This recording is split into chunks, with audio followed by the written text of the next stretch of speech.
গাইছ আপোনালোকৰ খবৰ নিশ্চয় ভাল মোৰ খবৰ ভালেই আৰু আপোনালোকে চাইছে কবিৰ কে ব্লগ 10 তো আজি আকৌ এটা নতুন ভিডিঅ' লৈ আহিছোঁ আপোনালোকৰ কাৰণে আৰু ভিডিঅ'টো শেষলৈকে চাব ভিডিঅ'টো আজি হ'বলৈ গৈ আছে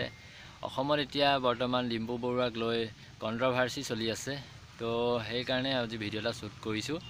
তো আপোনালোকে ভিডিঅ'টো লাষ্টলৈকে চাব ভিডিঅ'টো কি হৈছে আপোনাক মই সব দেখাই আছোঁ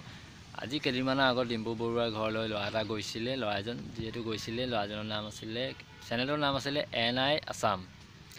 তো ল'ৰাজন গৈছিলে ডিম্পু বৰুৱাৰ ঘৰলৈ তেওঁক লগ কৰিবৰ কাৰণে কিবা আলোচনা কৰিবৰ কাৰণে তো আপোনালোকে ভিডিঅ'টো নিশ্চয় দেখিছে তেওঁ ভিডিঅ'টো মই অলপ ক্লিপ দেখাই দিছোঁ আপোনালোকে ভিডিঅ'টো লাষ্টলৈকে চাওক আৰু ভালকৈ আপুনি জানি লওক কাহিনীটো কি হৈছিলে কি নাই হোৱা মই এই ভিডিঅ'টো প্ৰথমতে চাই লওক মিনময়দাক ফোন কৰিলোঁ মিনময়দাক ফোন কৰাৰ পিছত মিনময়দাই ক'লে যে তেখেতে দোকানত আছে দোকানৰ পৰা যাব নোৱাৰে তেনেকৈ ক'লে তাৰপিছত মই আৰু ঘৰৰ পৰা আহি আৰু নলবাৰী ডিম্পুদাৰ ঘৰত বেগটো বাৰু আছে ইয়াতে আৰু মোটামুটি প্ৰায় 50 কিলোমিটাৰ জেগা মই আৰু ৰিটাৰ্ণ আহিলোঁ বহুত বেয়া লাগিছে আৰু মিনময়দাই ইচ্ছা কৰিলে এইখিনি কৰি থ'ব পাৰিলোঁ মানে বেগটো তেওঁৰ দোকানত নি থৈ দিলে বেলেগ দিনে মই আহি লৈ যাব পাৰিলোঁ হয় তেনেকুৱা আৰু কিন্তু সেইটো নকৰিলে চব বহুত বেয়া লাগিল আৰু এইটো হৈছে ডিম্পুদাৰ ঘৰ আৰু মই বৰ্তমান ডিম্পুদাৰ ঘৰৰ চোতালত আছোঁ আৰু ডিম্পুদাক ৰখিছোঁ ডিম্পুদাই বুলি গুৱাহাটীৰ পৰা আহি পাইছে তো ভালকৈ কথা পাতিম বুলি ৰখি আছোঁ আৰু এইখন হৈছে ডিম্পুদাৰ ঠাইখন অলপ লাৰি চাইছোঁ দে কিনবাটো নৰুৱে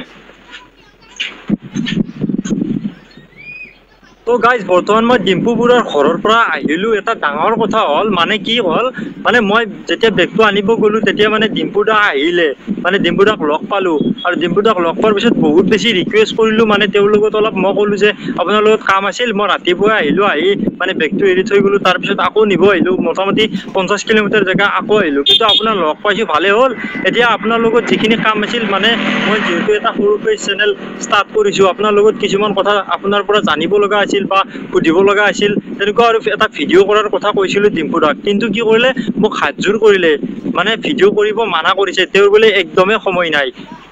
ঘৰত এনাই আছে বৰ্তমান কিন্তু একদমেই সময় নাই বুলি কৈছে মই মানি লৈছোঁ আপুনি গুৱাহাটীৰ পৰা আহিছে এতিয়া অলপ ৰেষ্টৰ প্ৰয়োজন কিন্তু মইতো ইমান টাইম নলওঁ না বৰ বেছি 10 মিনিট সময় তাৰমানে এজন সৰু ইউটিউবৰ কাৰণে সময় নাই তাৰমানে তাৰপিছত কি হ'ল মই মানে আগতে এদিন আহিছিলোঁ প্ৰায় 1 বছৰমান হ'ল ৰাজস্থানত যেতিয়া ডিম্পুদাই গৈছিল তাৰমানে ৰাজস্থানত যাবৰ দিনাখন ৰাতিপুৱা আহিছিলোঁ 7টামান বজাতে আহিছিলোঁ মই ভাবিছোঁ যে ৰাজস্থানত যাব তো তাৰে আগতে একবাৰ লগ কৰি আহোঁ খুব বেছি ভাল লাগিব আৰু ভাল লাগে আৰু এনে মনত ভাব লৈ আহিলোঁ ডিম্পু বৰুৱাৰ ঘৰলৈ আৰু আহিবৰ পিছত ডিম্পুদাক লগো পালোঁ লগ পোৱাৰ পিছতো মানে গুৰুত্ব নিদিলে একদম সেইদিনাখনো হাতজোৰ কৰিলে একদম ভিডিঅ' নকৰিবি ভিডিঅ' কৰিলে একদম মোৰ প্ৰব্লেম হৈ যাব অমুক তমুক ভিডিঅ' নকৰিবি বেলেগ দিনা আহিবি মোক এটা ফোন কৰিবি মই ভালকৈ আমি কথা আপোনালোকে ভিডিঅ'টো লাষ্টলৈকে চালে বুজি পাইছে ভিডিঅ'টো কাহিনীটো কি হৈছিলে কি নাই হোৱা তো আমিতো ক'বলগীয়াটো কিনো ক'ম আৰু তো ডিম্পু বৰুৱাক লৈও একো ক'ব নোৱাৰিছোঁ আৰু তেওঁক লৈও একো ক'ব নোৱাৰিছোঁ কেলৈ কি ডিম্পু বৰুৱাক বনোৱা মানুহ হৈছে পাব্লিকে তেওঁক ইমানখিনি আজি আগুৱাই লৈ গৈছে তেওঁ ৰেছপন্স কৰাটো তাৰ কৰ্তব্য হয় আৰু যিহেতু তেওঁ এতিয়া ভুল বুলি ক'ব নোৱাৰোঁ তেওঁ গুৱাহাটীৰ পৰা আহিছে গুৱাহাটীৰ পৰা আহি তেওঁ হাত জোৰ কৰি কৈছে যে মই গুৱাহাটীৰ পৰা আহিছোঁ ইমান দূৰৰ পৰা তো আজি ভিডিঅ' মই শ্বুট নকৰোঁ তো বেলেগ এদিনা আহিবলৈ কৈছে তো তেওঁ ডাইৰেক্টলি কৈয়ে দিছে তাত বেয়া পোৱা কথাই নাহে তো তেওঁ এতিয়া NI আসাম যোনটো চেনেল তেওঁ কৈছে যে তেওঁ একো ৰেছপন্স নকৰিলে তেওঁক মানে সন্মান নিদিলে তেওঁ এনেকুৱা কথা ধেৰ কৈছে বাৰু তো তেওঁ অকণ বেয়া লাগিব কেলৈ কি তেওঁ ইমান দিনৰ পৰা তেওঁ ভিডিঅ' চাই আহি আছে তেওঁৰ পৰা মটিভ লৈ আহি আছে তেওঁ ওচৰত আহিছে কিবা জানিবৰ বাবে সেইবাবে ভিডিঅ'টো বনাবলৈ গৈছিলে চাগে তো ইমান দূৰৰ পৰা তেওঁ আহিছে তেওঁ অলপ মানে কথা দুষাৰমান কথা পাতিব পাৰে বাৰু ডিম্পু বৰুৱা ইমানো বিজি নাছিলে আহিছে যিহেতু 2 মিনিট বহিবও ক'ব পাৰে যে বহা মই ফ্ৰেছ হৈ লওঁ তাৰপাছত মই তোমাৰ লগত কথা পাতি আছোঁ তো সেইখিনি ক'লেও তেওঁ অকণ মনটো সন্তুষ্ট লাগিলে হয় তো সেইটো কৰিলেও ভাল হ'লহেঁতেন কিন্তু এতিয়া কি ক'ম ডিম্পু বৰুৱা টাইম দিব নিদিলে কৈ দিলে যে হাতজোৰ কৰি দিলে বৰুৱাৰ ঘৰত আজিলৈকে যিমানবোৰ মানে মানুহ আহিছে তেওঁ আজিলৈকে বহুতৰ লগত শ্বুট কৰিছে ভিডিঅ' ভাল ৰেছপন্স কৰিছে আজিলৈকে তেনেকুৱা মই পোৱা নাই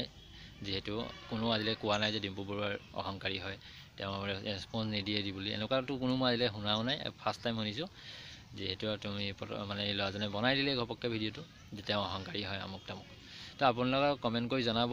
মানে আপোনালোকৰ মন্তব্যটো কি আছে আপোনালোকে জনাব তো আজি ভিডিঅ'টো ইমানতে সমাপ্ত কৰোঁ আৰু মই ক'বলৈ গ'লে ডাঙৰ ইউটিউবাৰৰ ওচৰত আপোনালোকে ভিডিঅ' এটা শ্বুট কৰিব গৈ এবাৰে আপুনি কেমেৰাত দেখাব এদিন আপোনাৰ ভিউজ আহিব, কিন্তু সদায় আপোনাৰ ভিউজ নাহে নহয়। তাৰ পিছৰ ভিডিঅ'বোৰ আপোনাৰ ভিউজ আকৌ কমি যাব। সেইবোৰ এৰি কিনি নিজৰ আপোনাৰ কণ্টেণ্টৰ ওপৰত কাম কৰি যাওক আৰু নিজে নিজৰ ফেচ ভেলুটো ইউটিউবত বচাই ৰাখক। নিজৰ ফেচ ভেলুৰ ওপৰত আপুনি ভিডিঅ' বনাই যাওক, আপুনি এদিন নহয় এদিন ছাকচেছ হ'ব। ভাল কণ্টেণ্টৰ ভিডিঅ' বনাই যাওক, ছাকচেছ হ'ব। ডাঙৰ ইউটিউবাৰ এজনক ভিডিঅ'ত ভৰাই আপুনি এদিন ভিউজ লৈ লাভ নাই তেনেকুৱা। ঠিক আছে, আপোনালোকে কমেণ্ট কৰি জনাব ভিডিঅ'টো কেনেকুৱা পালে, আৰু আপোনালোকৰ মন্তব্যটো কি আছে আপোনালোকে জনাই দিব। আৰু মোৰ চেনেলটো ছাবস্ক্ৰাইব জৰুৰ কৰি দিব, কেলৈ কি ময়ো এটা নতুন ইউটিউবাৰ হয় আৰু নিজৰ কণ্টেণ্ট লৈ নিজে কাম কৰি গৈ আছোঁ। আৰু বেছি দিন হোৱা নাই, আজি 10-15 দিন হৈছে, যিহেতু আপোনালোকে ছাপোৰ্ট কৰিব অসমবাসী ৰাইজে। আৰু আশা কৰিছোঁ মই আপোনালোকে ছাপোৰ্ট কৰিব আৰু সহায় কৰিব, সহযোগে আগবঢ়াই লৈ যাব মোকো। ভাল কণ্টেণ্ট আপোনালোকে ভিডিঅ' দেখাই যাম। তো আজিলৈ ভিডিঅ'টো ইমানতে সমাপ্ত কৰোঁ। নেক্সট ভিডিঅ'ত আকৌ লগ পাই আছোঁ। তো বাই বাই।